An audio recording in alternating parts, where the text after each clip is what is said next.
Jimmy Johnson's got all sorts of courage, 2 Super Bowls, one of the best football coaches in the history of this country, college football national championship, Miami. He's now Fox Sports analyst, obviously, joining us live from the Keys in Florida. So, Jimmy, the worst situation for a coach is you lose your starting quarterback and you got to go to a backup. But I said this in the offseason. I thought Andy Dalton was a good pickup. He's a grown-up. He's from Texas. He's all in on the Cowboys. Would you, if you ran the Cowboys, would you lighten it up? Would you simplify it for him? Would you, some of their skills are similar. Dak's, I think, a little better athlete. What do you do with a playbook now for Dalton? Yeah, Colin, I think you adjusted a little bit, but I felt like they needed to adjust it even when Dak was in there. They needed to do some things to protect that defense. That defense is really struggling. They went from a 4-3 to a 3-4, and half the players really don't know what they're doing. And so the defense has struggled. And so how you protect the defense is you eliminate the negative plays and you increase your time of possession by running the football with Ezekiel Elliott. Now, I think Dalton, he'll be a perfect fit. In fact, he will help that defense. As long as he manages the game, and utilizes that supporting cast, I think that they shouldn't miss a beat. And plus, they're in the NFC East. If you were the quarterback for the Cowboys, you'd win the NFC East. So I think they're in good shape. So Le'Veon Bell got picked up by the Chiefs. When you were coaching and you get a player, and Le'Veon may not be what he was 5 years ago, but he's got a skill set. Jimmy, he can catch the ball. This is a pretty good O-line. How much do you integrate him into the offense first week, second week, third week? Because he's a nice little red zone asset here. Would you slowly move him into the offense? Bell has been in the league long enough that he's going to be able to adjust to whatever Andy wants him to do. And who's the best coach in the entire league as far as utilizing his talent? And it's Andy Reid. Bell, like you say, he's an outstanding receiver. You can split him out. You can do a lot of different things with him. Now, he's not going to be able to play in that first ball game, but by the time he gets into the second ball game, into like a week and a half or so, they'll have a package for Bell, and I think he'll do fine. I think, in fact, he'll do a lot better for them than what he was doing for the Jets, and it could be similar to what he was doing there with the Steelers. So Packers-Bucks is the biggest game of the day, and the one reason I like Green Bay in this game, one of the reasons I like it, I think they're doing such a good job protecting Aaron Rodgers. He's not getting sacked. He's got that extra beat, that extra 3/4 of a second, and Tom's offensive line has been heavily penalized, and it just looks like they're a little out of sync. Now, Chris Godwin's supposed to play this week, and so he's fully practiced. So are you disappointed, or is Tampa offensively kind of where, Jimmy, you thought they'd be with no preseason? I actually thought Tampa would be better than what they're playing right now. I think Brady is frustrated. He's not converting on third down, but most of his third downs are third down and 8, third down and 9. Right. They're a sloppy football team. I've said for the last couple of years before Brady got there, I said Tampa was the most exciting bad team in the league. Here they led the league in offense, but they were horrible. They turned the ball over too much, made too many mistakes. Now Brady has elevated them. They're better now, but they still are a sloppy football team. Too many penalties, too many negative plays, too many third and longs. I just see the Packers being a better coached team right now. Yeah. Now I will say this: I like their defensive coach. I think defensively they really do a heck of a job. Yeah, I like Todd Bowles too. I think he's as good a coordinator right now as the league has. Pro Football Hall of Famer Jimmy Johnson. It's interesting, Brady comes from that sort of academic, rigid system in New England. Very intense. And Tampa's always been a little loose, and Bruce Arians a little loose, and Tom's yelling at teammates about 10 days ago, and it made a lot of news. I mean, Troy Aikman, you had him. He'd bark at guys. Dan Marino would bark at guys. I do worry a little bit that it's a young roster, Tom's an older player, and he's losing patience. Should I at all be worried that it got a little testy and talked about a little too long when he barked last week?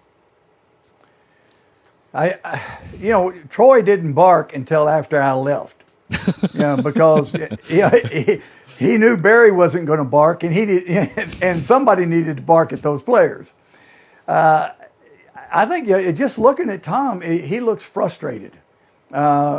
He looks, like. In fact, he made the comment after the ball game that so many 3rd and 8s, it's hard to convert, and so they are a talented enough team that they can win against anybody if things fall right for them. But because they're a sloppy team, they're not going to have the consistency of a champion. Yeah. And until they get that consistency, I'm going to be concerned about them. Yeah. It's interesting. I love Andy Reid, but there is something. Mahomes is facing more zone coverage this year, and he's struggling a little bit with it. He's struggling, and they've gotten into a bad habit of starting slow. And I think to myself, well, Andy Reid's a great play designer. Maybe he feels the game out. Pete Carroll can get into this, where Pete lets the game, he feels it out, and then he's a terrific halftime adjuster. Go back to your career. Did you ever have a team like the Chiefs that could start slow, and you always felt like you were digging out of a hole a little bit? And how do you correct it if that ever becomes the case? I think Kansas City falls into the category of having success and maybe not being quite as hungry before they had the success. The biggest enemy of great is good, and they are very, very good. Now, when you're bad, you put in the extra hours and you do whatever it takes to try to achieve, success. But they've had so much success.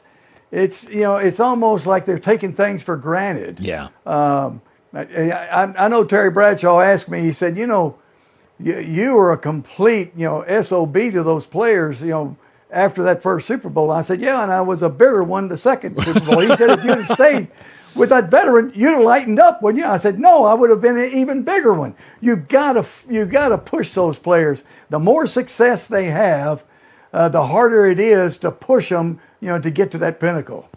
So I have to ask you, every coach has a strength. You had an eye for personnel that is second to none.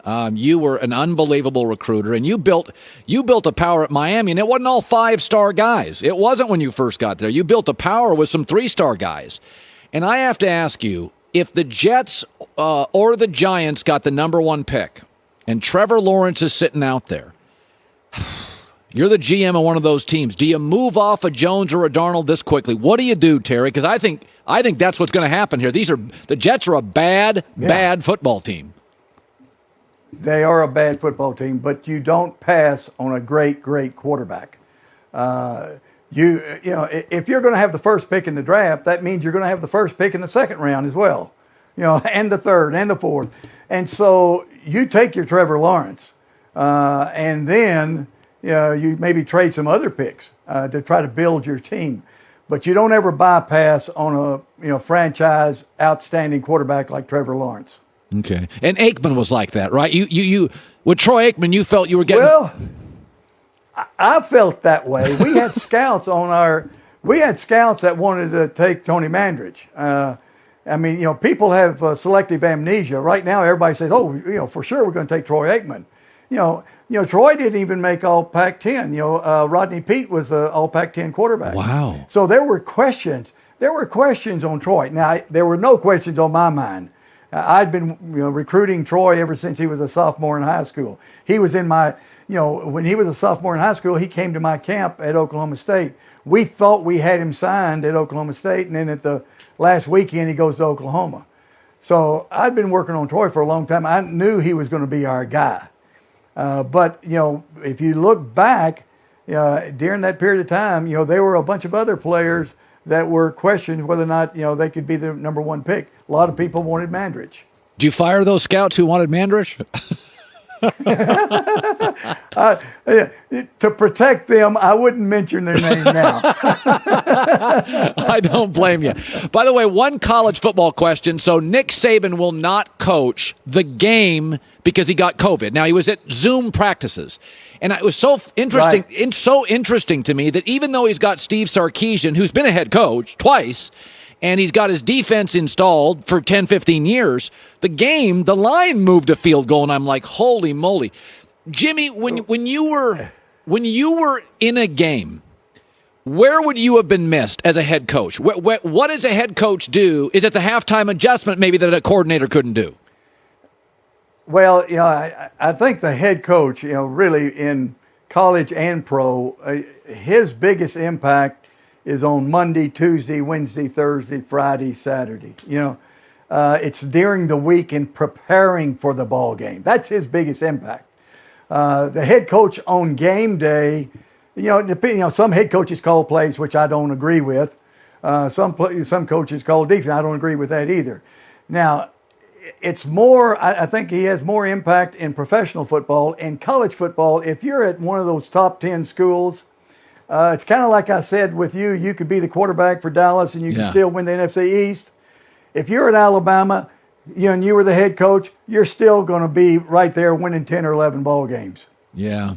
You never called plays once in your career. Even your first year at Oklahoma State. I called plays. I called defenses 3 or 4 years. I called offensive plays for 2 years at Oklahoma State. In fact, Ernest Anderson led the nation in rushing the year that I called plays at Oklahoma State. Why'd you give it up? I don't think that's the way to do it. I think you're a better head coach if you can delegate, you can oversee, you can have your hand in the offense, defense, and special teams. I spent more time. I was in all the special teams meetings. I would pop in and out of the offensive and defensive meetings. I would sit in all the defensive meetings in preparing the game plan.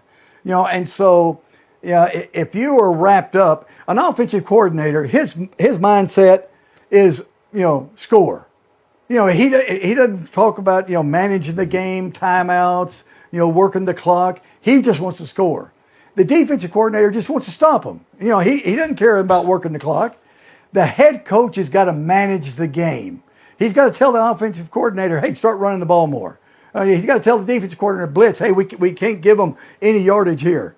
He's got to tell the special teams coach, hey, we're going to run a fake punt, if they don't make it this time.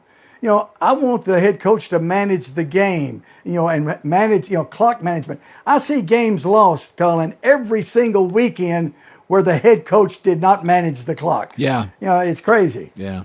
Boy, you gave Dave Wanstad all that responsibility. Boy, that's a lot of responsibility to give Dave. He was with me about 20 years, so he knew what I wanted to get done. The Hall of Famer, Jimmy Johnson. Great seeing you, Coach. Okay, Colin. Thank you so much. Never learned more football than I have from Jimmy Johnson. Super smart guy. Hi, everybody. Thanks for watching. Subscribe here to get the latest from the show. Also, be sure to check out more of the best clips from The Herd or go watch a few segments from other shows on FS1.